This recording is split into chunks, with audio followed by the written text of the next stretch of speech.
If someone had told Olivia that jealousy could turn a sister's heart into a weapon, she would have laughed. She would have said, "Not me. I could never hurt my own blood." But envy doesn't always come with anger. Sometimes it comes wearing the face you love the most.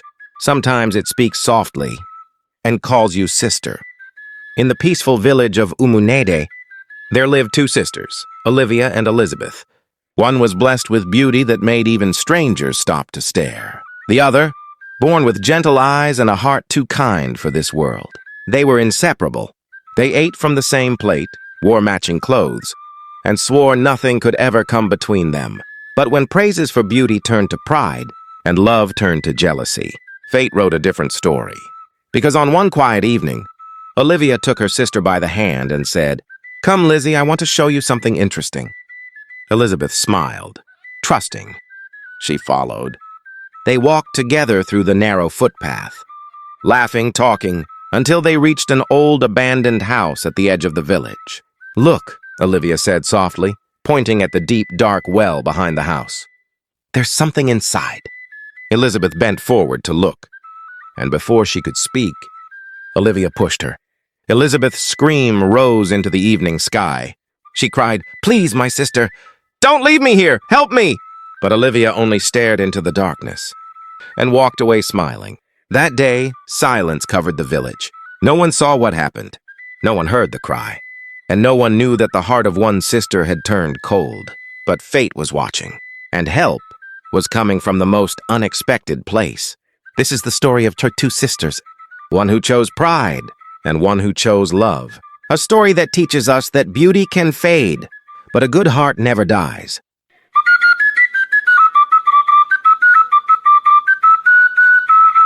Umuneed was known for its beautiful maidens, but none could match Olivia's beauty. Her charm was said to stop hearts and silence conversations. Her long hair shimmered like palm oil under sunlight. Her skin glowed like ripe honey, and her smile could melt even the hardest of men. Yet beside this beauty was her elder sister, Elizabeth, gentle, kind, and pure of heart, but with a face that drew pity more than praise. Though the villagers whispered behind her back, Olivia never once looked down on Elizabeth. They were more than sisters.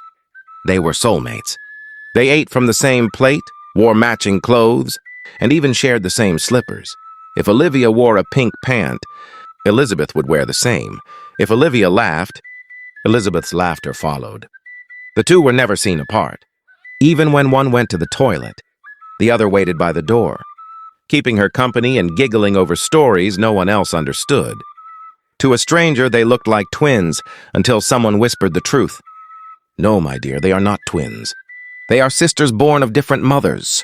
But behind their closeness lay a story soaked in tears and fate. Long before their laughter filled the compound, tragedy had visited their home. Their father, Abel's soul, was once a cheerful farmer who loved his wife, Florence, deeply. Florence was a strong woman. Her laughter rang through the fields. Her hands were skilled with yam and cassava, and her heart was full of love for her husband and their baby girl, Elizabeth. But fate is a trickster. When Elizabeth was barely a year old, Florence went to the farm one morning to harvest cassava. The day was hot and the forest was quiet. As she reached for a tuber, she felt a sharp sting on her leg, a snake bite. She screamed, her basket fell. By the time a nearby hunter found her, the venom had spread. Her lips trembled as she was carried home, her heartbeat fading like a drum losing rhythm. Abel held her in his arms, his tears dropping on her face. "Don't leave me, Florence," he cried. "Please don't go." But Florence smiled weakly and whispered, "My love, my time has come. But promise me something, when I'm gone. Marry my friend Monica. She's a good woman. She will care for you and our daughter." Before Abel could answer, her hand dropped lifelessly from his. Florence was gone. The entire village mourned, women wailed, and the sound of Abel's cry echoed through Umuneed for days. Yet out of pain came loyalty. Abel remembered his wife's dying wish. Months later, he took Monica, Florence's best friend, as his wife. Monica was beautiful, skin like moonlight, eyes bright with kindness. But beauty wasn't her only gift. She carried a heart full of love. She treated Elizabeth not as a stepchild, but as her own flesh and blood. Villagers whispered, "Ah, Monica is truly an angel. Who else would care for another woman's child like this?" She carried Elizabeth on her back and her own baby, Olivia, in front. She fed them together, bathed them together, dressed them in matching wrappers, and sang them the same lullabies. Anyone who saw them would never believe the girls were born of different mothers. Abel, once a broken man, found joy again. He would often say, "My Florence sent Monica from the spirit world to wipe my tears." For years, peace and happiness filled their home. But peace, as the elders say, never stays forever. One morning, Monica went to the river to fetch water. The sky was bright, the wind gentle. She hummed a tune as she filled her pot. But suddenly a strong wave rose from nowhere, pulling her into the depths of the river. Villagers who saw it said it was as if the river itself had swallowed her whole. Her calabash floated back to the shore, empty. The village mourned again. Women beat their chests and men shook their heads. But none cried like Abel. He fell to his knees by the riverbank and shouted, "Why, God!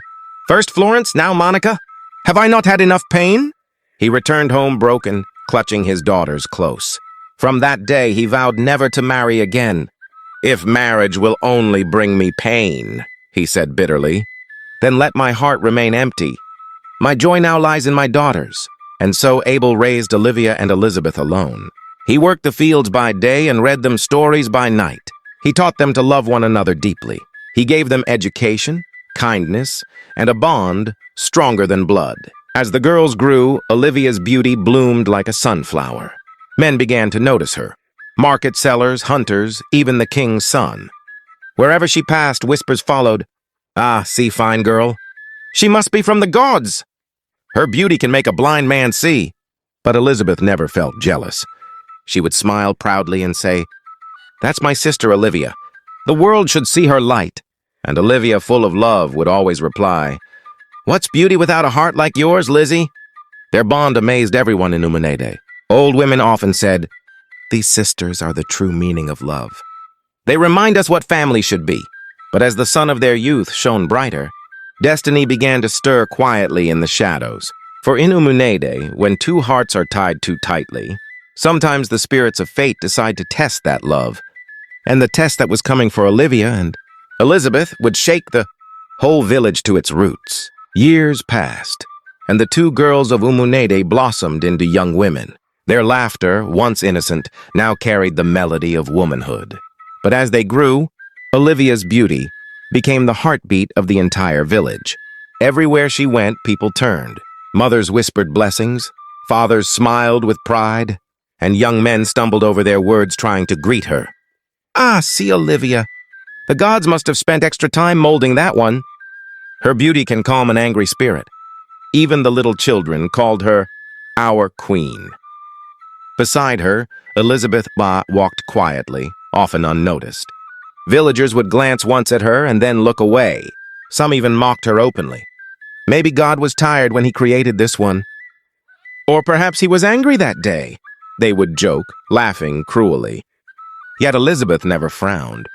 She never argued. She never let their words pierce her heart. Instead, she smiled, that soft, patient smile that made her eyes shine. She was content that her sister was loved. She would always say, "If my sister is blessed with beauty, then I'm blessed to be her sister. That's enough for me." Elizabeth was humble and full of respect. She greeted everyone, from the oldest grandmother to the youngest boy. She helped women carry their loads from the market, fetched water for elders, and always wore a cheerful face. But Olivia, the praises of the village began to feed her pride. The once sweet girl became arrogant, lazy, and boastful. She refused to join in chores, believing that such work was beneath her. "I'm too beautiful to be stressed," she would say, sitting before her mirror, admiring her reflection. At first, the villagers ignored it, thinking it was youthful pride, but soon her rudeness grew unbearable. She no longer greeted elders. She mocked others who weren't as pretty as she was. So the love people had for her slowly turned to disgust. Parents began warning their children, "Don't follow Olivia around. Learn from Elizabeth instead. She has a good heart." Before long, people preferred Elizabeth's company. friends who once flocked around. Olivia now came to their compound asking for Elizabeth. Olivia would sit alone, pouting before her mirror. "These villagers are jealous," she said one afternoon. "They don't deserve my beauty. One day, I'll marry a rich man and leave this wretched place forever." At school, the difference between the two sisters was clear. Elizabeth was brilliant, topping every subject. Olivia, on the other hand, saw no reason to study. One evening, Elizabeth called her softly. "Sister, come, let's read together. Our exams are near." Olivia scoffed. "You can study if you like. You'll need it for your future. As for me, my beauty will open every door. I'll marry a billionaire. Why waste time with books?" Elizabeth sighed, trying to warn her. "Beauty fades, Olivia, but wisdom stays. Don't put your hope in a man. He can fail you. Work hard for yourself." But Olivia only rolled her eyes. "I said I don't need to study," she shouted and walked away, leaving Elizabeth with her books and her calm smile. At home, Elizabeth helped their father with all the chores: cooking, cleaning, washing, and even helping on the farm. Olivia refused to lift a finger, afraid that hard work might spoil her skin. Yet Elizabeth never complained. She sang as she worked, her voice gentle like evening wind. Months later, exam results were released, and the school announced Elizabeth as the best graduating student. The entire school cheered her name. The village celebrated her success. "Elizabeth has made Umuneed proud. Her parents must be blessed indeed." For the first time, Olivia was invisible. No one talked about her beauty anymore. Everyone spoke only of her sister's intelligence. Each time they walked through the market, people greeted Elizabeth warmly. Olivia walked beside her, pretending to smile, but her heart boiled with envy. One hot afternoon, as they returned from the market, they met an old woman, Madame Joan, struggling to carry 2 heavy loads of firewood. Elizabeth rushed forward. "Mama, let me help you," she said, reaching for the load. "Come, Olivia, let's assist her." But Olivia hissed, "Can't you see I'm tired?" "You can help if you want, but leave me out of it." Elizabeth lifted both loads, one on her head and one in her hand. She staggered but did not stop. Madame Joan, touched by her kindness, prayed aloud. "My daughter, may your kindness open every door before you. Nobody, not even your own sister, will be able to stop your greatness." Elizabeth smiled gently. "Amen, Mama." But Olivia's face darkened like thunderclouds. As they walked home, she burst out angrily. Why would she say that? Is she God? How dare she say you'll be greater than me? Elizabeth laughed softly. "Sister, it's just a prayer." Olivia snapped. "A prayer? Well, in reality, I'm already greater, and I'll always be ahead of you." She stormed off, leaving Elizabeth behind in silence. From that day, jealousy began to eat Olivia's heart like fire under dry leaves. She stopped talking to Elizabeth, stopped sitting beside her, and refused to share her secrets. Elizabeth tried to ask what was wrong, but Olivia only said coldly, "Leave me alone." Their father Abel noticed nothing. Elizabeth kept it secret, not wanting to worry him. She told herself her sister was only going through a phase. One evening, Abel returned from the city with 2 lovely gowns. One was elegant and expensive, the other simple but pretty. He smiled proudly as he showed them. "My daughters, these dresses are your reward. Elizabeth, you did excellently in school. This finer gown is yours. Olivia, here's yours too. Though simpler, it's still beautiful." Olivia's eyes widened in anger. "Why is mine different?" "Her own is better," Abel tried to explain. "Because she earned it, my daughter." "You're not in competition, but—" Olivia cut him off. "So now we're competing, I see?" Elizabeth quickly offered, "No, sister, take mine." "I don't mind." But Olivia threw her gown on the floor and stormed into her room. Abel sat quietly, guilt filling his chest. "I only wanted to encourage them," he murmured. "Why did I make this mistake?" He decided to replace Olivia's gown the next day so they'd both be happy again. A week later, he gathered his daughters after dinner. His face glowed with excitement. "My beautiful girls," he began, "long ago, I had a friend, a good man who passed away too soon. Before his death, we agreed that his only son, Raymond, would marry my daughter. To keep our friendship strong, Raymond is now a wealthy doctor abroad. He's returning home to choose his bride, one of you." Olivia's eyes shone like gold. She clapped and laughed. "Finally, I told you I'll leave this poor village for a better life." Elizabeth only smiled and said softly, "Okay, Papa." She rose quietly to wash the dishes. From that day, Olivia changed completely. She spent all her money on her looks, buying fine soap, imported cream, perfume, and glowing oil. She boasted to everyone, "Soon I'll be a rich man's wife. When I leave this place, I won't look back." The villagers who once avoided her now returned to praise her again. "Ah, Olivia, don't forget us when you travel abroad, oh." But Elizabeth kept her focus, preparing for her university exams. Then one morning, an old woman knocked at their door. It was the Madame Joan, the same woman Elizabeth once helped. She was Raymond's grandmother. "Abel," she said, smiling, "my grandson has arrived in Nigeria.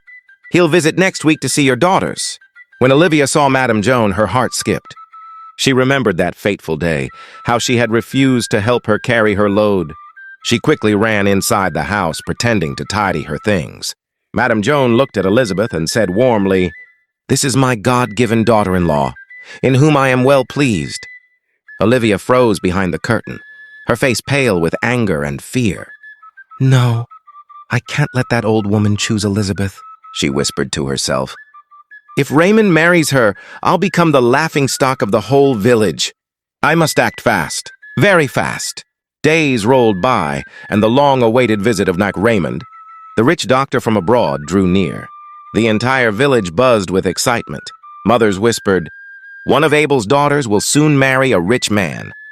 Olivia was thrilled. She counted the days as one would count treasures. She could already see herself dressed in gold, living in a big house far away from Umuneed. But Elizabeth's mind was elsewhere.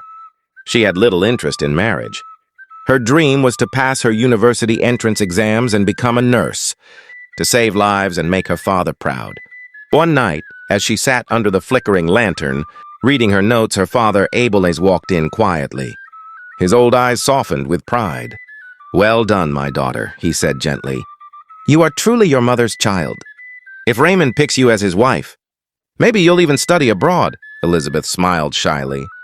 "Papa, I doubt he'll choose me. Olivia is the beautiful one. I heard men abroad love beautiful women." Abel chuckled and sat beside her. "Who told you beauty is only about appearance? Real beauty lies in the heart, my child. Beauty is in the eyes of the beholder. Real men look beyond the face when choosing a wife." Elizabeth blushed, lowering her eyes. "Thank you, Papa." But at the door, unseen, Olivia was listening. Every word pierced her heart like a thorn. "So Papa thinks Elizabeth is beautiful too? He thinks she deserves Raymond?" Her smile faded. That night she lay awake, staring at the ceiling. Her mind raced, filled with jealousy and fear. "No," she whispered to herself. "Elizabeth can't take this from me. I deserve this life. I'm the beautiful one. I'm the one meant to be rich." The next morning, the sun rose lazily over Umuneed. Birds chirped, and women headed to the market with baskets on their heads. Olivia walked alone through the narrow path that led to the edge of the village. Her thoughts were dark and heavy. Then she saw it, an old abandoned house at the far end of the road. The place looked haunted, its walls covered in weeds. Behind the house was an open well. Deep and dark, its mouth cracked with moss and dirt. This was the home that once belonged to a family who left the village years ago. They had abandoned their sick mother, Mama Uju, who was said to have gone mad after her children deserted her. Sometimes she was seen wandering the market, talking to herself, dancing, or laughing without reason. The villagers said she was possessed by spirits of loneliness. Olivia stood still, staring at the open well for a long moment. A wicked thought whispered in her ear. Her heart raced. Her lips trembled. And then she smiled. That afternoon, she returned home pretending to be cheerful. She met Elizabeth in the backyard washing dishes. "Lizzie," Olivia called sweetly, the first time she had spoken kindly to her sister in weeks. "I found something very interesting." "Come with me, I want to show you." Elizabeth blinked in surprise. "Really? You want to show me something?" "Yes, you'll love it." Elizabeth's heart warmed immediately. Maybe her sister had finally forgiven her. She quickly dropped the dishes and ran after Olivia. The two sisters walked hand in hand down the narrow path. The air was calm, the sun soft and golden. "Sister," Elizabeth said, smiling, I know you really like Raymond. I pray he chooses you. I'm not even interested in marriage right now. I just want to go to school and become a nurse." Olivia didn't respond. She only smiled, though her smile didn't reach her eyes. "Come on, let's hurry," she said. When they reached the abandoned compound, the air turned cold. Dry leaves crunched under their feet. Olivia pointed toward the well. "Look, there's something shiny inside the well. Maybe gold or coins. You should check." Elizabeth stepped closer and bent forward to look. But before she could even blink, "The push!" Olivia shoved her with full force. Elizabeth screamed as she fell, her voice echoing down the hollow darkness. "Ah, Olivia!" She hit the water with a splash, crying out for help. "Please, sister, don't leave me here. Please go to the village and call Papa. Help me." Her cries were desperate and raw, but Olivia stood still, her face cold. Then she laughed, a strange, nervous laugh that echoed through the empty yard. "Goodbye, Elizabeth," she whispered. "You'll never take what's mine." And with that, she turned and walked away, leaving her sister's screams fading into the night air. That evening, Abel sat by the door waiting. The moon had risen, and Elizabeth had not returned home. He turned to Olivia, worry written on his face. "Olivia, where's your sister?" "She's never this late." Olivia stretched lazily and yawned. "Maybe she's with her cheap boyfriend," she said with a smirk. "She told me she's not interested in Raymond, because she already has someone she wants to marry." Abel frowned deeply. "No, my Elizabeth wouldn't do that." He tried to sleep that night, but his heart was restless. Something felt wrong. By morning, Elizabeth was still missing. Abel ran to the village square and called the elders. "My daughter is missing. Please help me search." The whole village gathered. Men grabbed their lanterns and machetes. Women prayed loudly. They searched the river, the farms, and the roads. But they found nothing. Everyone except Olivia, who stayed home pretending to be sick. She lay on her bed, smiling bitterly. "By the time they find her," she whispered, "she'll be gone forever, and I'll marry my Prince Charming." She turned and closed her eyes, while the voices of villagers calling Elizabeth's name echoed faintly outside. "Elizabeth! Elizabeth! Where are you?" That same afternoon, when Olivia pushed her sister into the deep, dark well, she didn't know that someone else was walking toward that old abandoned compound, the one everyone feared. It was Mama Uju, the so-called mad woman of the village. The villagers laughed at her, called her names, and avoided her path. They never knew her story, how she once had children, how her husband died fixing electric poles, and how loneliness turned her into a wanderer. That evening, she went there quietly, carrying her small bucket and wrapper. She wanted to bathe at the old well, as she always did. But when she reached the well, something stopped her cold. She heard a weak, broken voice calling faintly from below. "Help! Please! Somebody help me!" Mama Uju froze. For a moment, she thought the spirits were speaking again, as they sometimes did in her mind. But the voice was real, human, painful. "Who is there?" she cried. "Please, help me." It was Elizabeth. Her voice was faint, trembling between life and death. She had swallowed too much water and was drifting in and out of consciousness. Mama Uju panicked. She ran toward the village square, screaming at the top of her lungs. "Somebody help. A girl is inside the well. Please come." But the people in the market only laughed. "Ah, Mama Uju has started again," one woman said, shaking her head. "She must have drunk too much palm wine." "Don't mind her," another man said, laughing. "Next she'll say she saw ghosts fetching water." No one listened. For hours, Mama Uju begged and shouted, but no one came. Her throat was dry, her voice cracked. Finally, exhausted and weeping, she whispered to herself, "If they will not help, I will help." She turned and ran back to the abandoned compound. There, she looked around and saw an old ladder leaning against the wall, the same ladder her late husband once used for electrical work. Her weak arms trembled as she lifted it. Step by step, she dragged it to the well and lowered it carefully inside. Then, with courage burning in her heart, she climbed down into the darkness. The smell of damp air filled her nose. The cold water reached her knees. She could barely see. "Hold my hand, my child," she whispered. Elizabeth's cold fingers reached out. With all her remaining strength, Mama Uju pulled and lifted until she finally brought the girl out of the well. She laid her gently on the ground, gasping for breath. Elizabeth was alive and weak, shaking but alive. Mama Uju carried her into the house, wrapped her in dry cloth, and stayed by her side all night. She fed her warm water and whispered prayers. Meanwhile, the whole village was searching for Elizabeth everywhere. Men searched the farms, women went to the river, and some even checked the bush paths. But no one thought of the abandoned house. When they passed by Mama Uju's compound, she came out waving her hands. "She's here. The girl you are looking for is in my house." The villagers laughed again. "This woman will never change.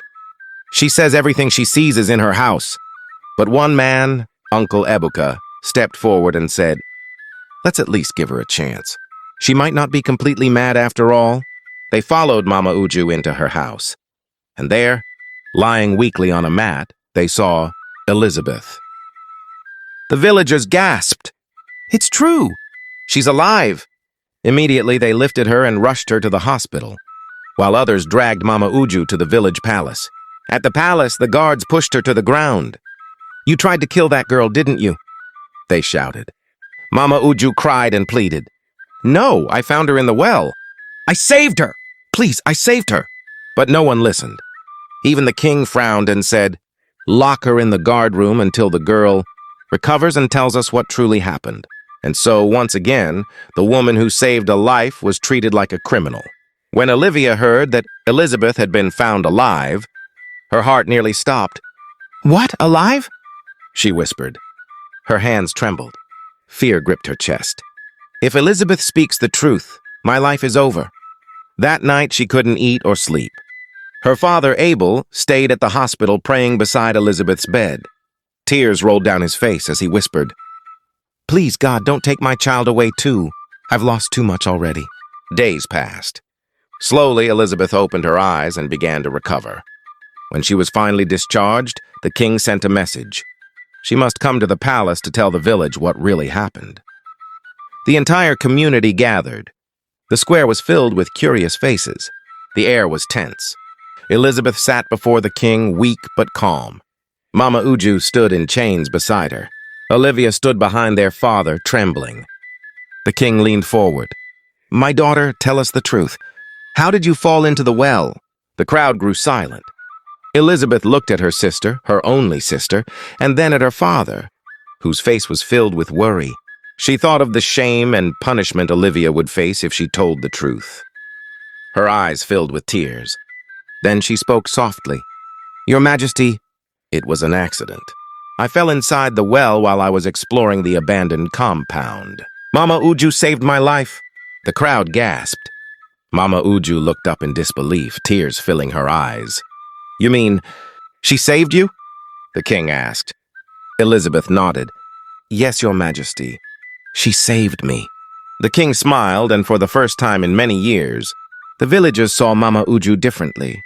"Release her at once," the king ordered. "From today, let no one call her mad again. She is a hero." The crowd cheered. Some even bowed before Mama Uju in apology. Olivia, standing behind them, felt her knees grow weak. Her sister had spared her, but guilt was burning her soul like fire. Days later, Raymond finally arrived in the village with his grandmother. He was tall, kind, and well-spoken. The villagers gathered to welcome him. He spent days getting to know both sisters. He asked Elizabeth about her dreams, and she spoke softly, her eyes glowing with hope. "I've always wanted to become a nurse, to help people heal and live." Then he asked Olivia the same question. She smiled proudly and said, "I just want to be the wife of a rich man like you." Raymond said nothing, but his heart had already made its choice. After a few visits, he spoke to Abel privately. "Sir, I've made my decision. I choose Elizabeth." Abel's eyes filled with tears of joy. Olivia stood frozen, her dreams crashing like broken glass. The traditional marriage was grand. Drummers, dancers, laughter, and joy everywhere. But as the villagers celebrated Elizabeth's beauty and humility, they pointed fingers and whispered about Olivia as she bows her head in shame. Olivia watched her sister dressed in coral beads, walking beside Raymond. Her eyes burned with jealousy. "No," she whispered to herself. "Raymond is mine, and I will get him one way or another." Moral lesson for this story: Jealousy is a fire that burns the heart before it consumes others. True beauty is not in the face, but in the heart that shows kindness and truth. And even the person the world mocks may become the savior when truth needs a voice. My wonderful viewers, if you enjoyed this story, please show some love. Hit that like button. And tell us in the comments where in the world you are watching from. Don't forget to subscribe to our channel. Yes, you. Because every click, every comment, every subscription keeps this story fire burning. My name is Kachi. Thank you for watching. I hope you learned 1 or 2 lessons from this story. See you in our next video. Bye for now.